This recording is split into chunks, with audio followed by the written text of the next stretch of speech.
Coach, what's happening? Hello, Mike Raleigh, and welcome back to the Crushing Iron podcast. Today is January 11th, 2018. This is episode number 128, I believe. Man, we just keep inching our way up there. Yeah, that's almost 200. That's right. We are getting pretty close to 1,000. Yeah, we're moving right at it. We should let you know, we've missed one Monday. We do this every Monday and Thursday, and we've missed one Monday. I think was it Christmas? It was Christmas. In over 126 episodes. Yeah, we have. So, I believe we've even come to you on Thanksgiving and many other holidays, but the way it felt this year, Christmas Eve was a Sunday, which we sometimes record on, and then Monday was a Christmas, and we'll either record on Sundays and Mondays, and so it didn't happen, but that's it. We came to you back and better than ever the next Tuesday, and who doesn't need a nice little pick-me-up after Santa brings you some presents, and C26 brings you an extra podcast on the 26th. Yeah, we came in on the 26th with the podcast. We do. But we still get reviews for being inconsistent on iTunes.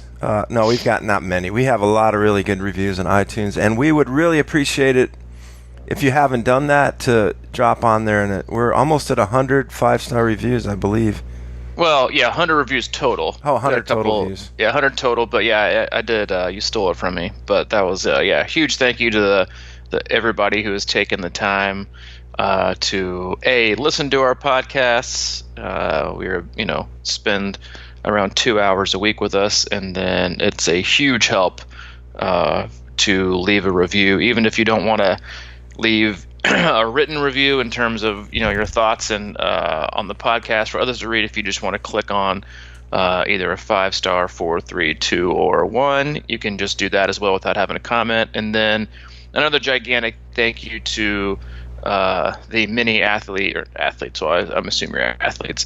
The many individuals who have hit us up on the podcast pledge and gone to our website, crushingiron.com.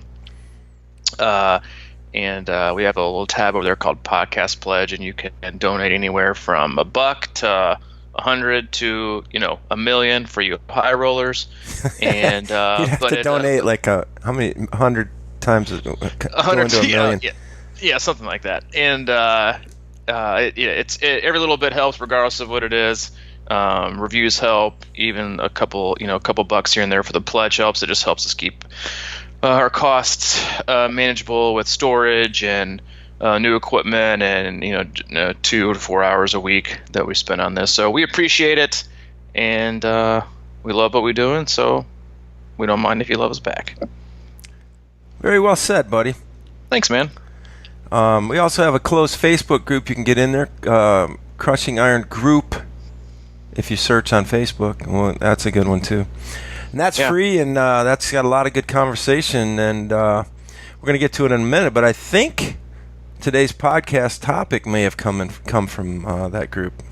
It is, one of those and that groups. Is what it is. Yeah, from our Crushing Iron group, and that's one of my favorite things about that group, and why I think it's always good to kind of use that as a pulse for where we go with this podcast. But because we're getting close to around 700 athletes, and so if one person's thinking it, there's at least 20, 30, 100, maybe more thinking the same thing. And the question came, and I've had this pop up a few times, literally last night, from an athlete that I work with who left me like a 600-page novel in Training Peaks about being worried. But it's all timely, and I think just it's we all kind of go through these things as the ebb and flow of the season for most of us, regardless of where you live in the world and where your season is. But the question came from Cat Rob, and the question was, I have a question about being race ready, quote unquote, for a 70.3. We sign up for the previous race, I'm guessing, when we are at peak performance, quote unquote. The holiday season passes, and you find yourself in January with 4 months to go for your first 70.3, and you can't even imagine being close to ready. You don't know if you're training too much or not enough. any thoughts or help, much appreciated. And there was a lot of feedback, a lot of really good feedback and comments from some of our other awesome community members that pitched in.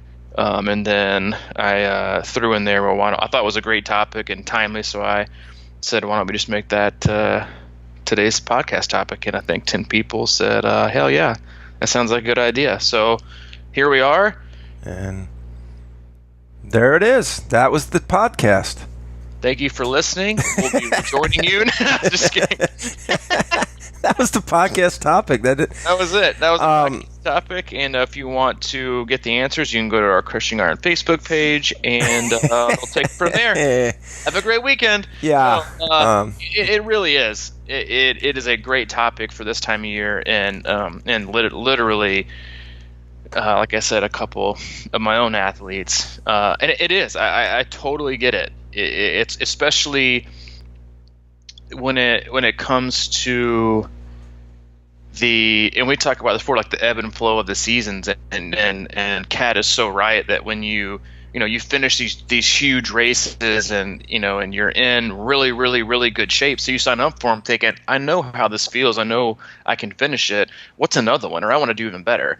And then you digress a little bit, or you take a recharging period, or you want to shed all the accumulated fatigue that you've gained over the course of the year, and then you find yourself back, maybe a little bit down, not really in fitness, but just not where you are, and then you begin to question everything.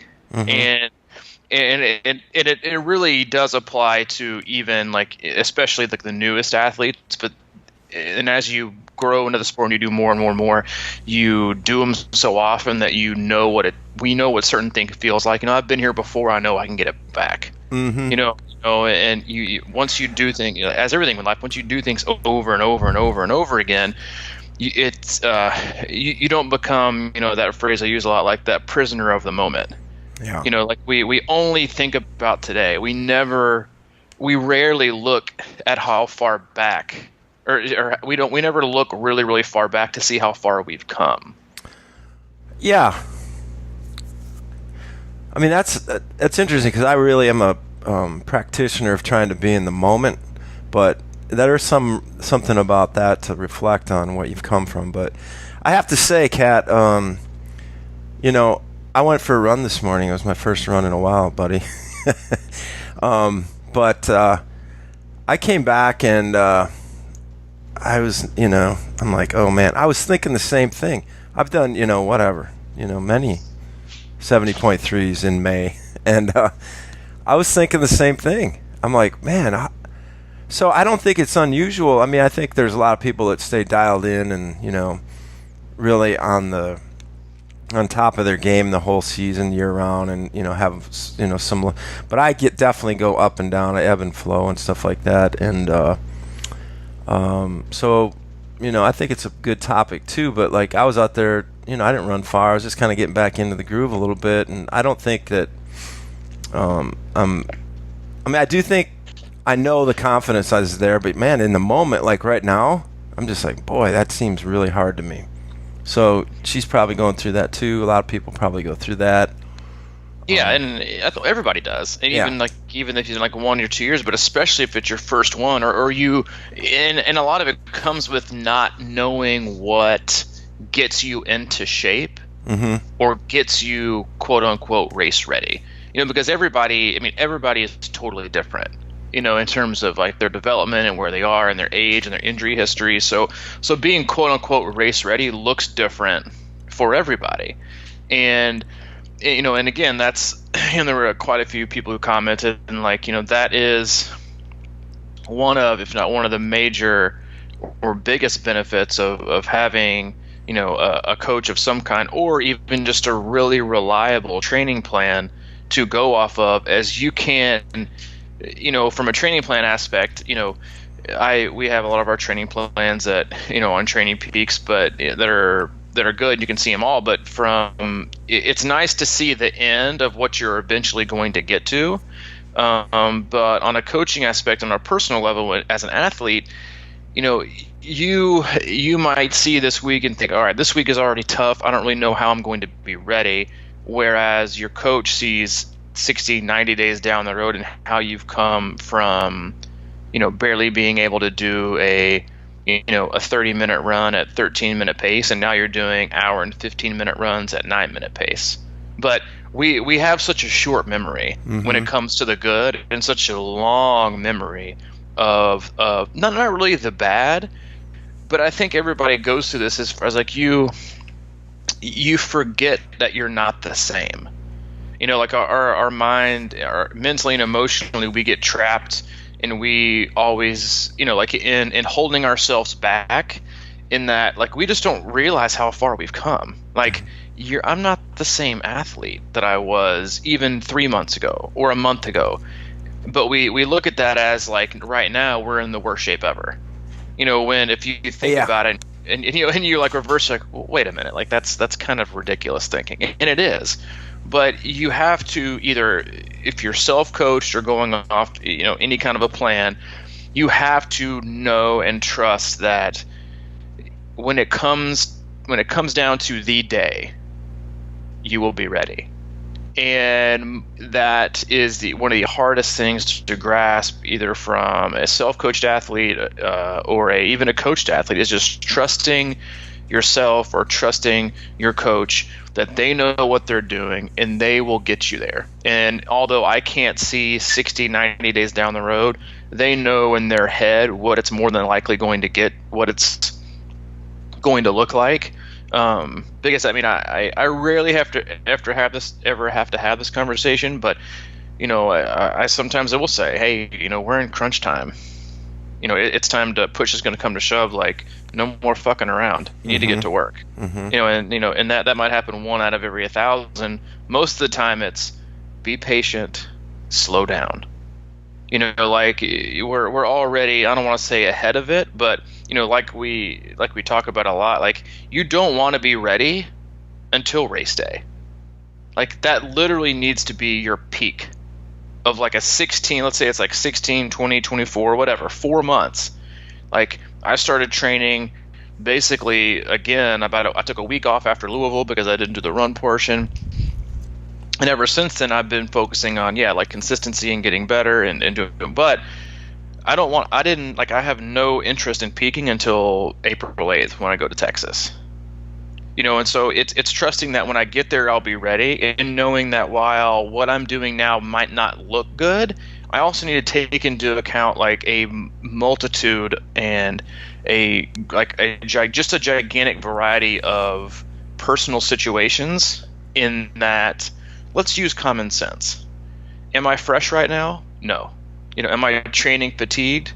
Yes. Like, I went out for him this morning, and it was like my legs felt like rocks. Like, I'm in a bike focus at the moment, and those usually take a lot out of me. And I knew it. I told you yesterday when we had lunch and coffee. I said I got in yesterday for a swim, and I wanted to literally get out at least 4 or 5 times.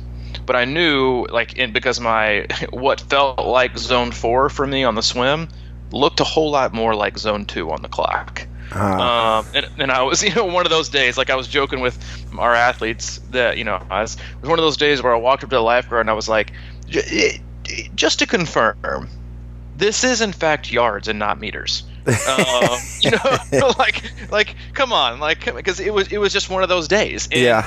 But I reverse it a week ago when I wasn't as fatigued, and I'm like, yes, does it suck today in the moment to know that I'm not where I was or where I want to be? Sure.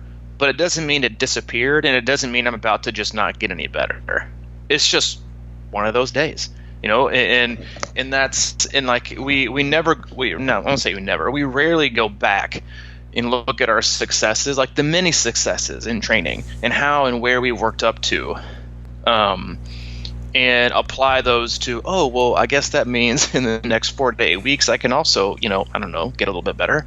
But we just get trapped in these thoughts, and that's why doing these races, doing these events, especially once you creep up into the longer distances, which are just a little more complicated with so many more moving parts, is that you begin to question and panic train like 3 months out, because you I call it like the yo-yo training.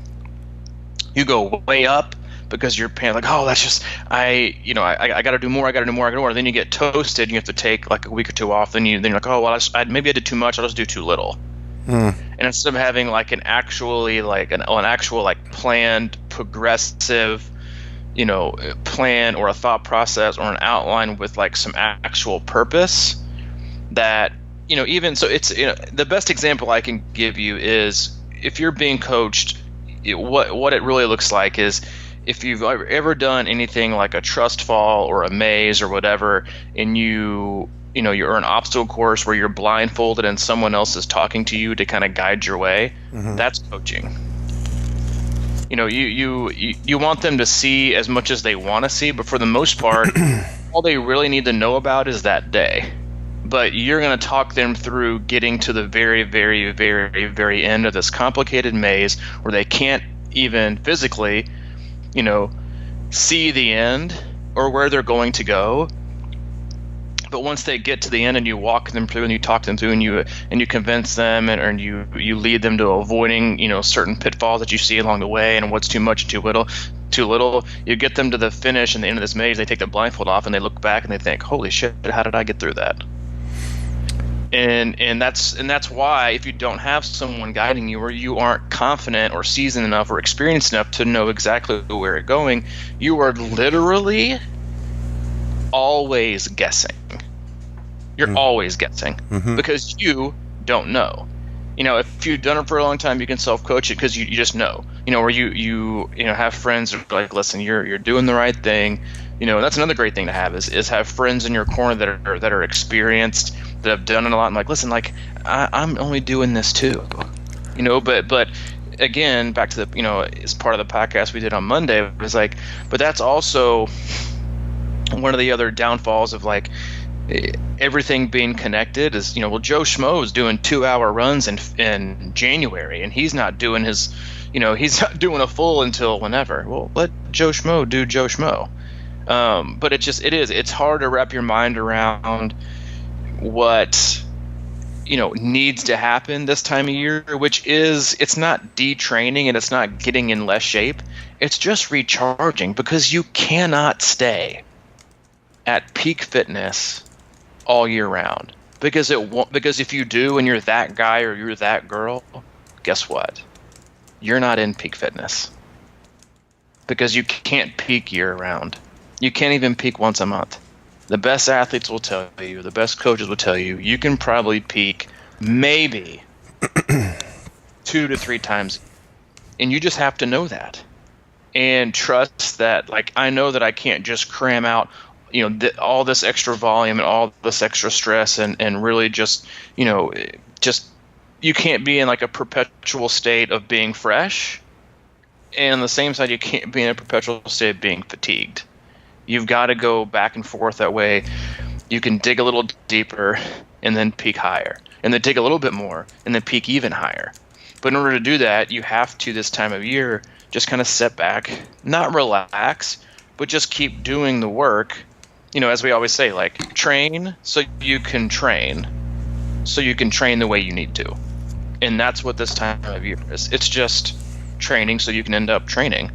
So when you ramp things up with a purpose, and whatever, late February, March for Kat, I think she was talking about that April event, it's knowing that I probably aren't going to, I'm probably not going to get there, but it comes a lot to trust. It's all trust.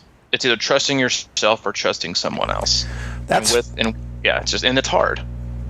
It is hard. And I mean, I think that's why I feel fortunate sometimes, just the fact that we're friends and we talk every day, and we do these podcasts, because coaching matters. And even though we're not kind of getting in the official train, but at least we're always sharing how we feel and kind of reinforcing it. And yesterday in the group I posted to see how many people have blogs that write about this sort of stuff. Because that's sort of, to me, it was always sort of my therapy as I started training for this. And on crushingiron.com, a blog for years, almost, just reflecting, like you're talking about, looking back at where I came from, and just sort of airing out my thoughts about, because it's easy to get in your head, and actually before we started talking this morning, I've been doing meditating lately, and it sounds crazy, but like I was looking up meditation detox symptoms because it's so powerful. Sometimes people don't realize it, but that's like a real deal. So these energy shifts and things like that, and even meditation, there's coaching or leadership through gurus and monks and stuff. And the reason is because these sort of things happen to you, and it freaks you out because you're in the moment. You can't see the big picture, like you're saying about that maze. If you're meditating and you're trying to let go and shift all this energy, that can be some really powerful stuff. And then if you don't have somebody who has the eye on the finish line and like is able to say, no, just, I know you don't feel like you're anywhere near where you're going today, but just trust this process, you might freak out. Because some of these, is like meditation detox, and they're talking about headaches, flu-like symptoms, muscle joint pain, depression, crying for no reason. That's what I was doing this morning. I wasn't crying yet, but fluttering heart, hot flashes, extreme tiredness, excessive energy. So it's like these are opposite extremes. You don't even know.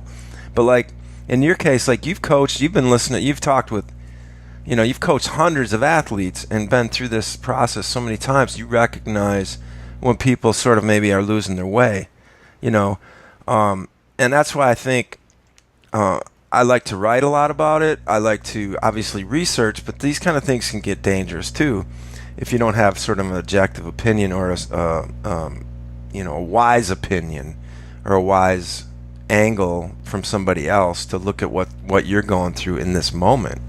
Does that make sense? Am I just like all over the board here? No, I mean it totally makes sense, but it's I know it sounds cliche and stupid or whatever, but it's like you don't know what you don't know. Mm-hmm. And like in so many areas in life, and it could be whatever. I mean, you don't. If you're a self-coach and you want to stay that way, which I think there's a ton of value in being self-coached. But the same point, like if you're always questioning and you're always worrying, and this goes for anything, like we spend on all the things that we spend so much money on, and triathlon is one of those expensive sports. It's sometimes amazing to me how little some people invest in just comfort and knowledge and trust.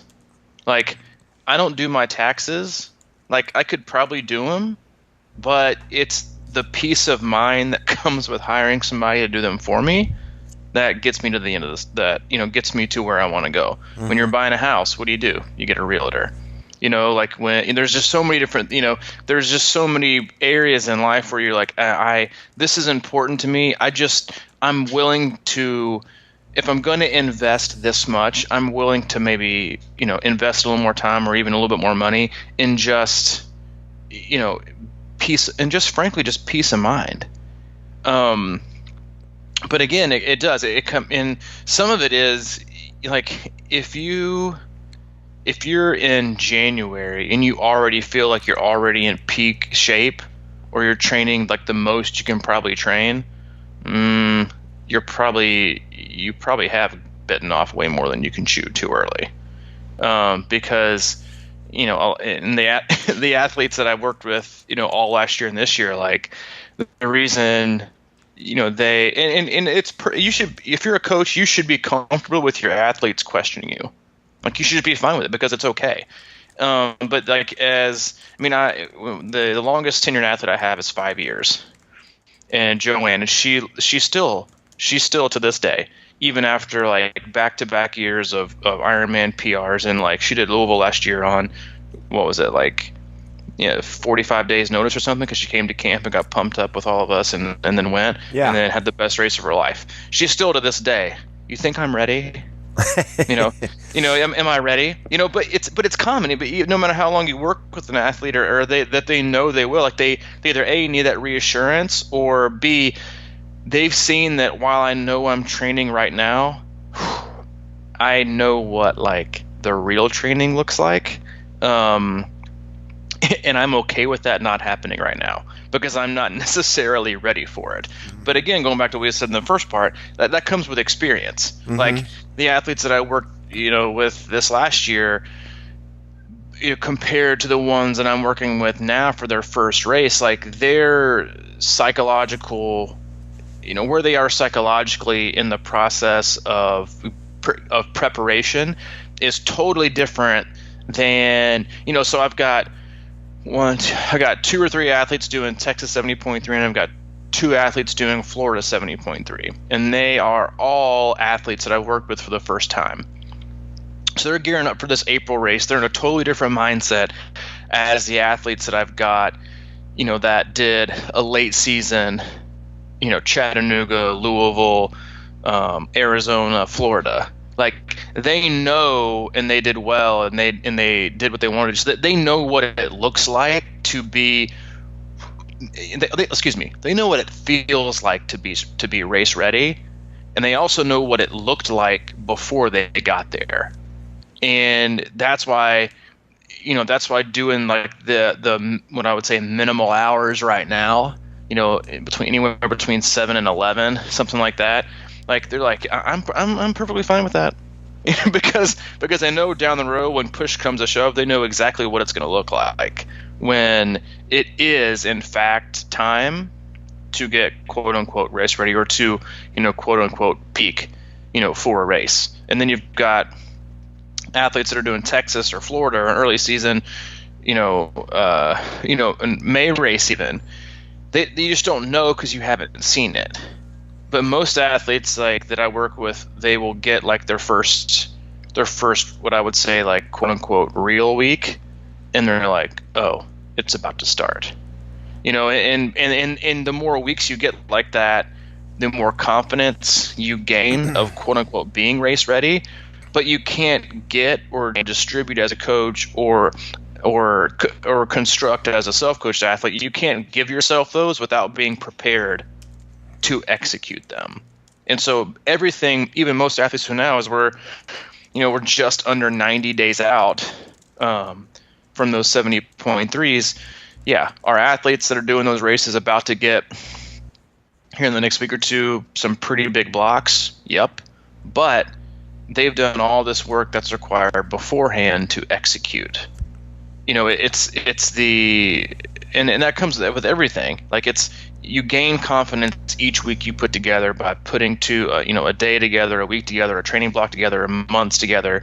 That then you're like, okay, I know I can do this because I've been there and I've done that. But it is not having been there and not doing that is it's a huge learning curve, and it's just one of those things where you're just you're swinging at the piñata, and you hope you hit it, but you just don't know because you've never been there. You don't have enough information, or more importantly, even more common is there's so much information that you don't know what to apply.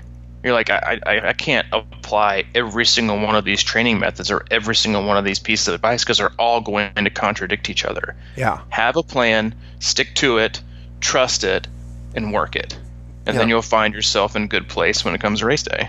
Yeah, I mean, we were talking about that a little bit yesterday on a different analogy, but it was sort of like we've got all this stuff going. We're making, videos and instruction videos, informational stuff and all that, and we are like trying to figure out certain ways of distribution and these sort of like click here and download this and do this and try and whatever, and that's not our world. And it's something that I can do. I can design websites if I want. I can kind of get in there, but it takes me forever to figure it out, remember it. So sometimes it's just about letting go and trusting, and that's what coaching is like in triathlon too, because there's so many different ways to do it. And yes, there's so much information that you can go out there and figure anything out, sort of, but like part of that big deal is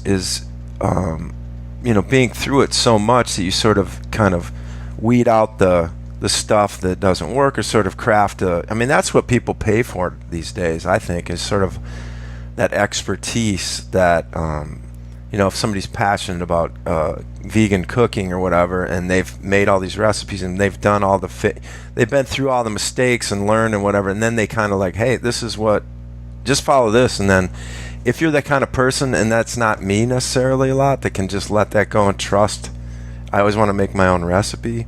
And that just gets me in trouble, man. But yes and no. I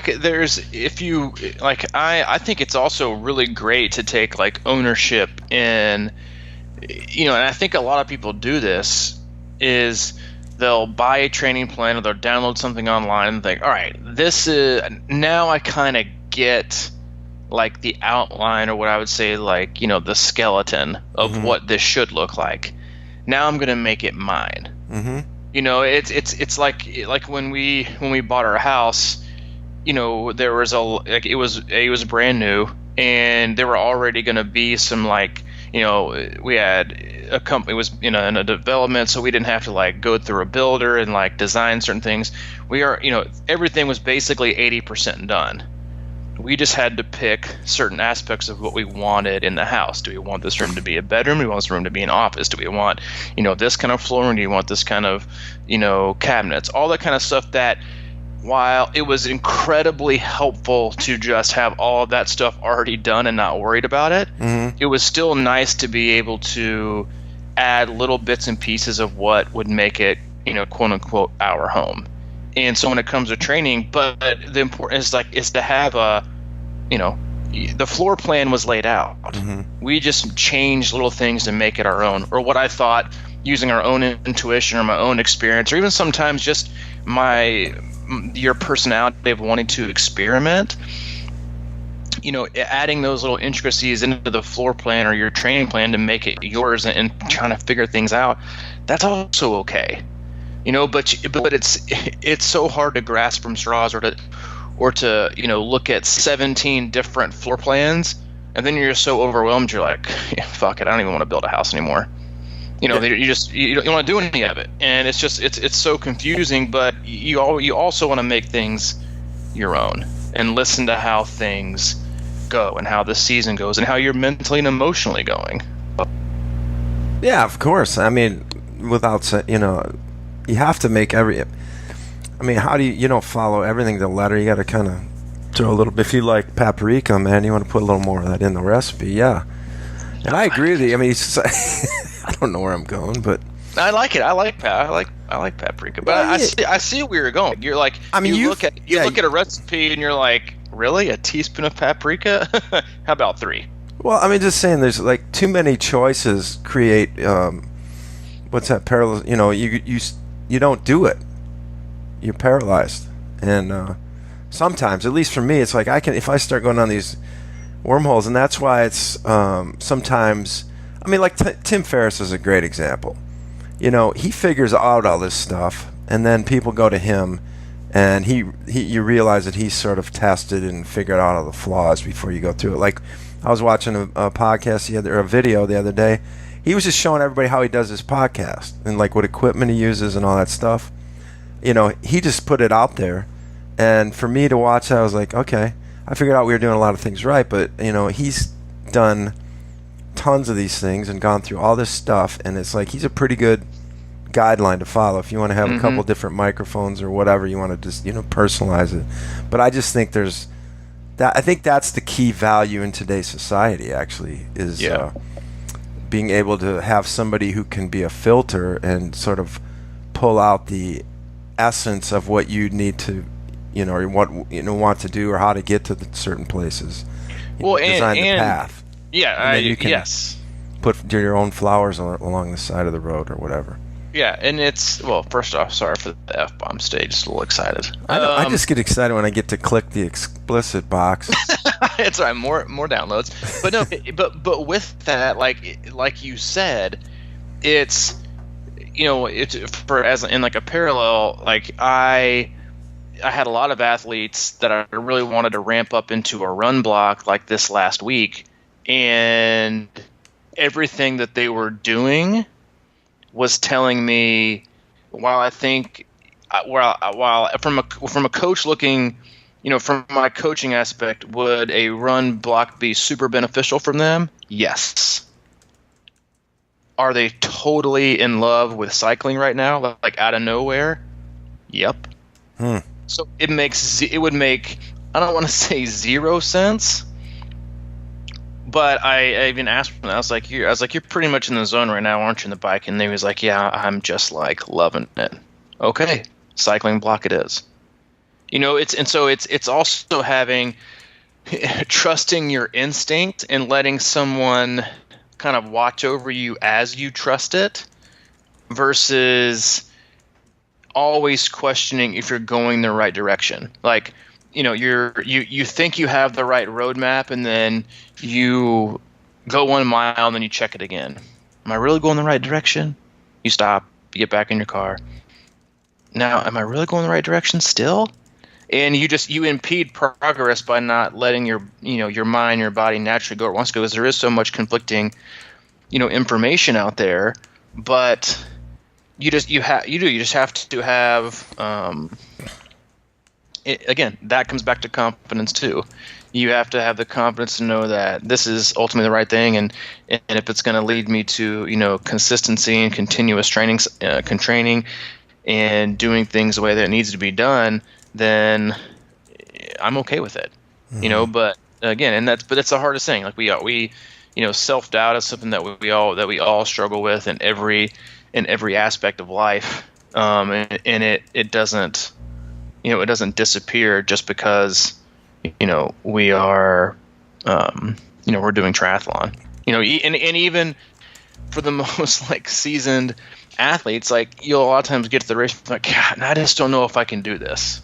Like it's and those thoughts kind of creep into our head. Like the more something mean to us, like the more something like the more we think through things and the more we invest, like I don't want to say it's doubt, but it's that thought that, well, maybe I'm not ready.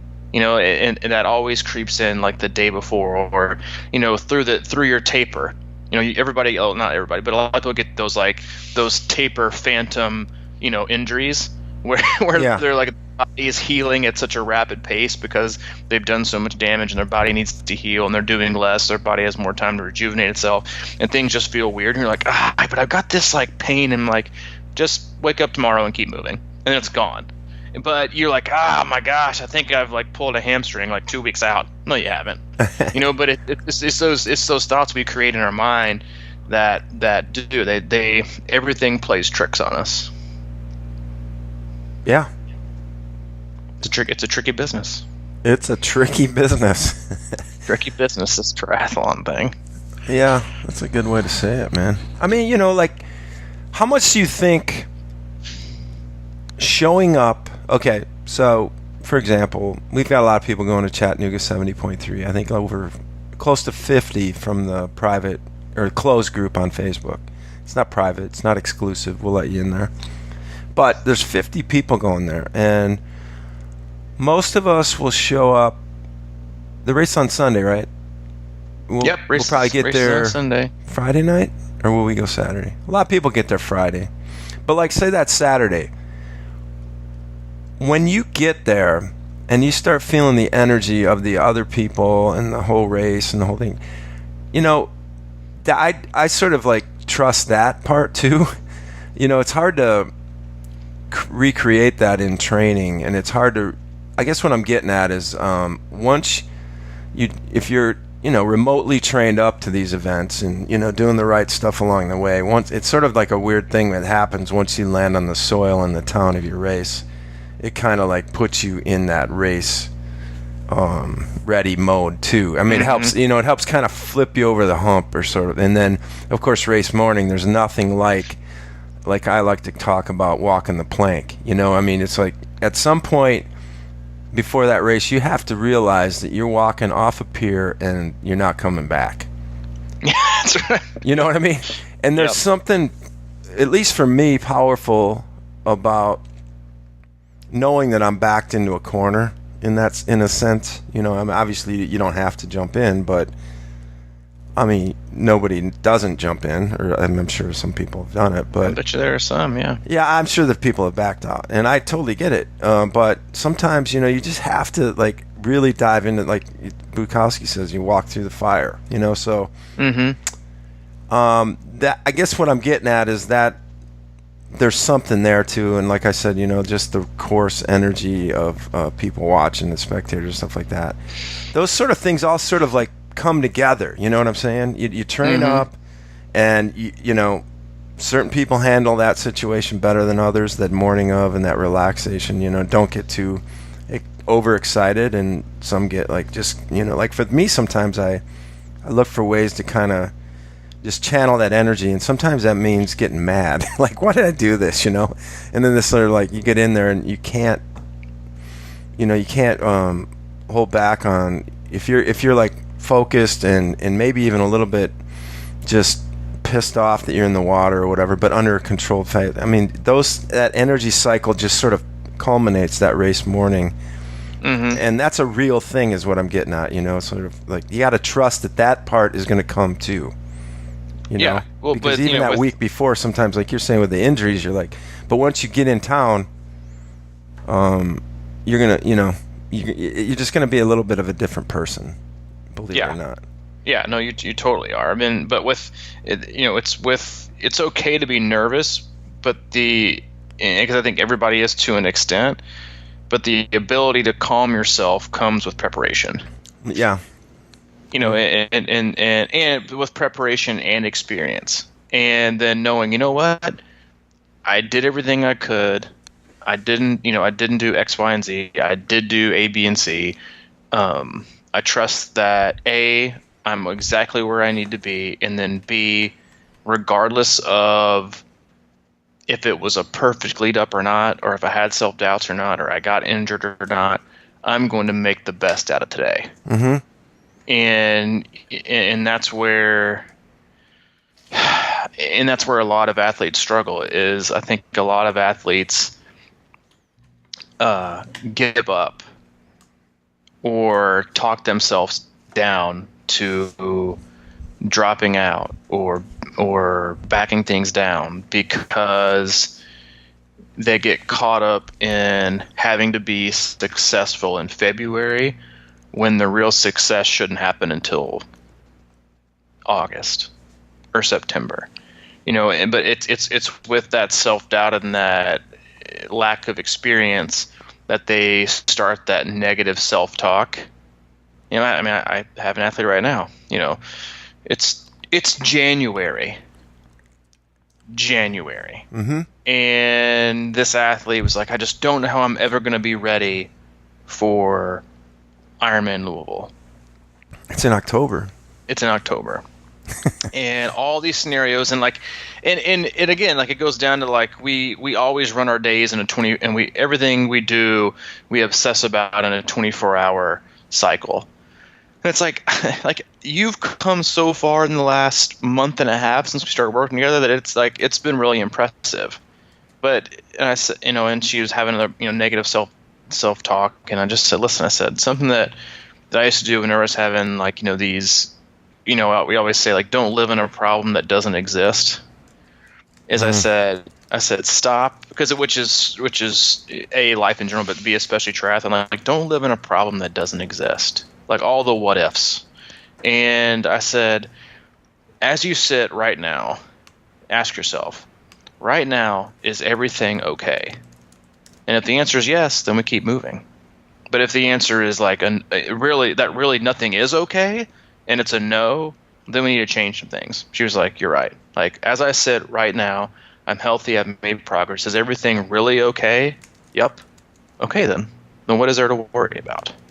But we create these worries and these negative and these patterns of like negative self-talk that I can't do it. See, I couldn't do this. And see, and that's, again, that's another huge aspect of training. And I know I've talked about it before, but like one of the bigger things that I go through with athletes when I start them is like, I don't want to give you like, if you say I can handle 12 hours, I'm not going to give you 12 hours. I'm probably going to give you like 9 or 10, because the more like I want you to see a whole week of green because it gives you confidence.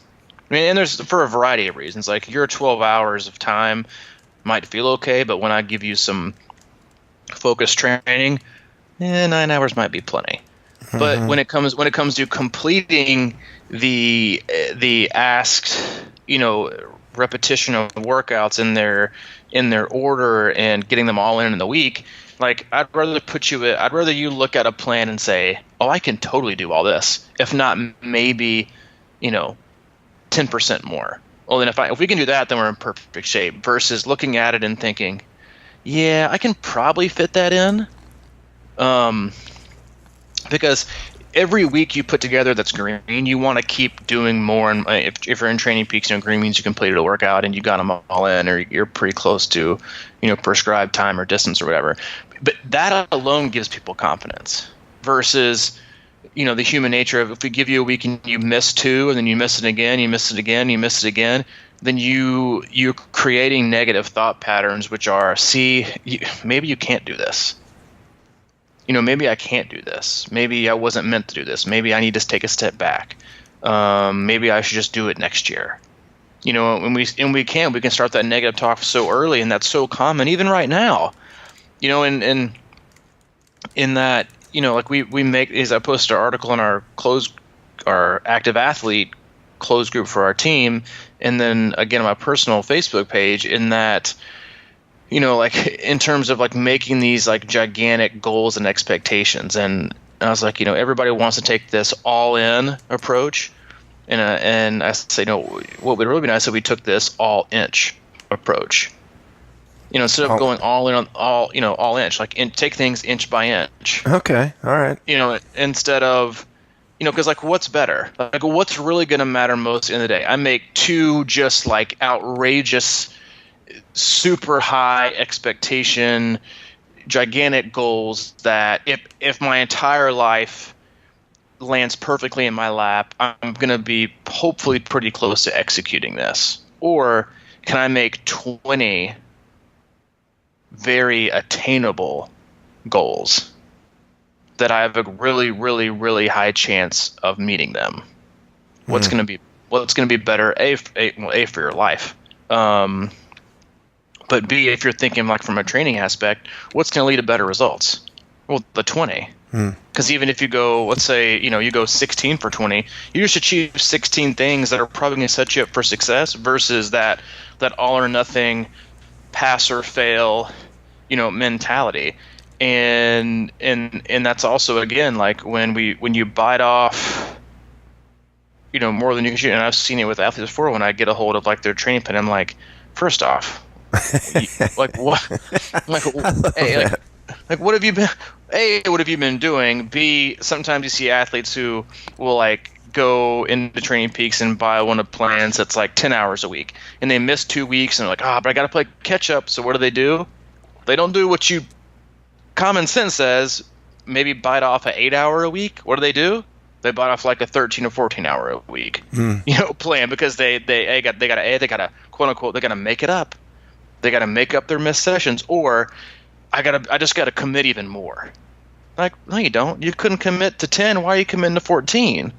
And it just it does. It comes with expectations. It comes with experience. It comes with your priorities and your perspective and the way things, knowing the way things should be and how they can be based on your life versus what you hope they will be.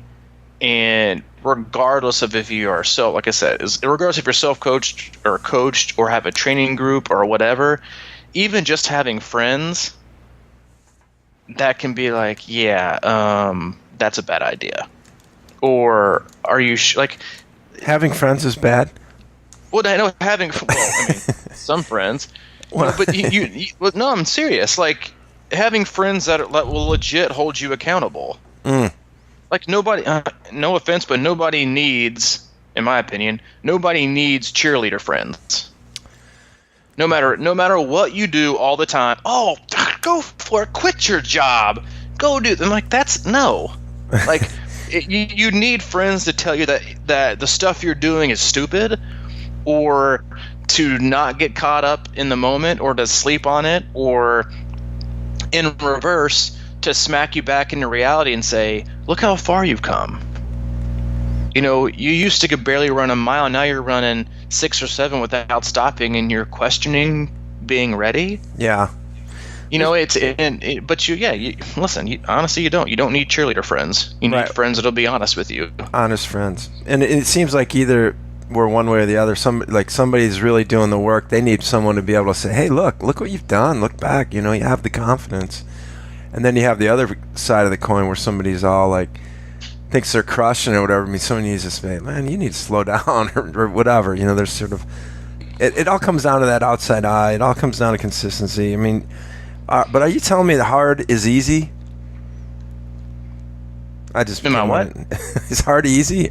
Hard is never easy, but it can be. What do you mean is hard easy? Anything in life, and like just sticking with a plan. That was kind of just a saying I came up in my head right there. Hard is never easy. Well, no, it's not. Breaking. I know, but wrong is never right. Right is. But you know me as a philosopher, I like to go, well, but A does equal B sometimes. Yeah. We'll link those to the testosterone tales of Terali. Oh yeah, and sorry, Kat, I'm not ready to come forth with my testosterone research yet. I'm trying to build my because I am weeding through all of these things so I can put together my testosterone and estrogen report to save you time. God, I hope we get to 100 reviews before we do that one. If not, we're gonna. Hey, look! I'm just trying to help people stay happy and healthy in triathlon. Yeah. And nothing can do that better than testosterone and estrogen balance. At least from my research right now, because it all plays in, bro. Yeah, spoiler. I believe you. Yeah, I trust you. That's where my curiosity lies. Did you, by the way, were you listening to those meditation detox symptoms I was rattling off? I'm going through hell right now. I heard you say something about crying. I was crying for no reason. I started crying on my run this morning, man. And I think it's because of meditation. I don't know, man. There's a lot of stuff. Meditation is good. It's like crying is good. Crying is good. It's all this. I've shed a few tears on a couple runs before. I said I've shed a couple tears on a couple runs before. Have you? Oh yeah, I do. I mean, that's in all seriousness. I've cried on runs many times. I mean, I wasn't like sobbing or boo-hooing, but No, yeah, you don't stop and roll over into the weeds, but you just kind of cry while you're. I look at meditation as sort of like silent confession. Oh, dude, that's much better than your hard is not easy comment. Yeah, I know. I may actually cut that part out of the recording. I came up with it in the middle of. We don't edit much, but we're gonna edit the hell out of that. I came up with it while you were talking about something, and then it was too late. You know what I mean? Like I couldn't remember what we were referencing. It didn't transfer well. No, but you got to take a shot. It's like 16 out of 20. No, I totally agree about that with meditation. It is totally a silent confession. I don't know if I've ever. I think I might have come up with that just now. Like I've never heard anybody say it. I'm sure somebody has. Everything's cliche now. Yeah. I mean, the odds of nobody ever saying that is like 0. But I think I wrote it. It's like it's like the dude that writes a song and it sounds just like Stairway to Heaven or vice versa. It's like, maybe that's possible that you never know anymore because like there's so many people saying stuff on the, you know what I mean? It's nobody used to publish anything before years ago. There's a book called Silent Confessions. Oh, is there? Yeah. And is it about meditation? Let me give you a quick line or two. Oh, okay. I think our audience will enjoy this. If you'd like to purchase Silent Confessions, you can go to Amazon. Bookstore owner Veronica Archer is eager to oblige when a sexy detective, Jack Parker, shows up at her shop seeking help on the stock in case he's working. Verses from Victorian erotica are being left for the victims, and Jack needs to interpret the clues before someone gets hurt. Thankfully, Ronnie's an expert on get this. Ronnie's an expert on Come on. Thankfully, Ronnie is an expert on naughty turn-of-the-century prose.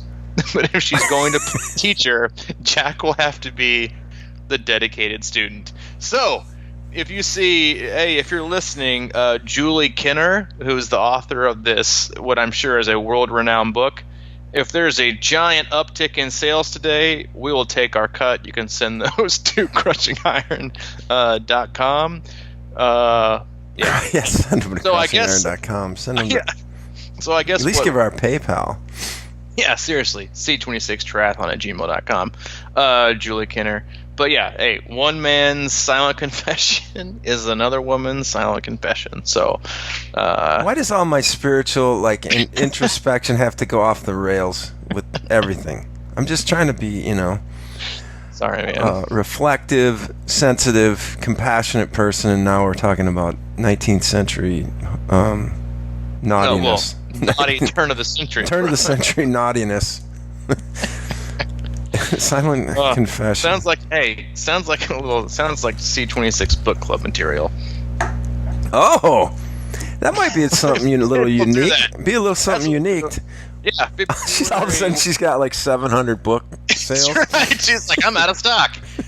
Seriously, if I check back on this, to the Silent Confessions by Julie Kinner, released July 29th, 2014. If I check back on this in like 2 days and it's out of stock, I'm going to know that, I don't know, maybe sometime in February we need to have like a Facebook Live session in the Crushing Iron closed group for a book club, and we can censor it. Wouldn't that be phenomenal? Like if she was doubting herself as an author today, and then all of a sudden this energy came together somehow to give her the faith to go ahead and plow through and release that next book.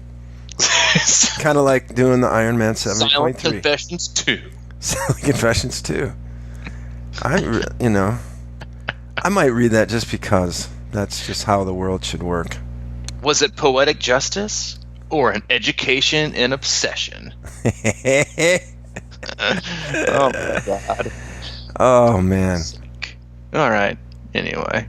Any announcements? I can't think of a better way to end the podcast. All right, let's just go to crushingIron.com and look all over there. If you are interested in any of our book reviews, you can go to crushingIron.com. We also have information on swim analysis, which are like flying off the rails right now, which is awesome. And you can, again, check out swim analysis info, our training camps, which we have swim-specific camps here in Nashville, triathlon training camps here in Nashville, and coaching, training plans, gear, shirts, hats, podcast pledge, all that kind of stuff, and also our blog. It's a one-stop shop. So check us out there, and we hope you enjoy. For now, that'll do it. 127 in the can. In the can. Signing off silently. Silent Confessions.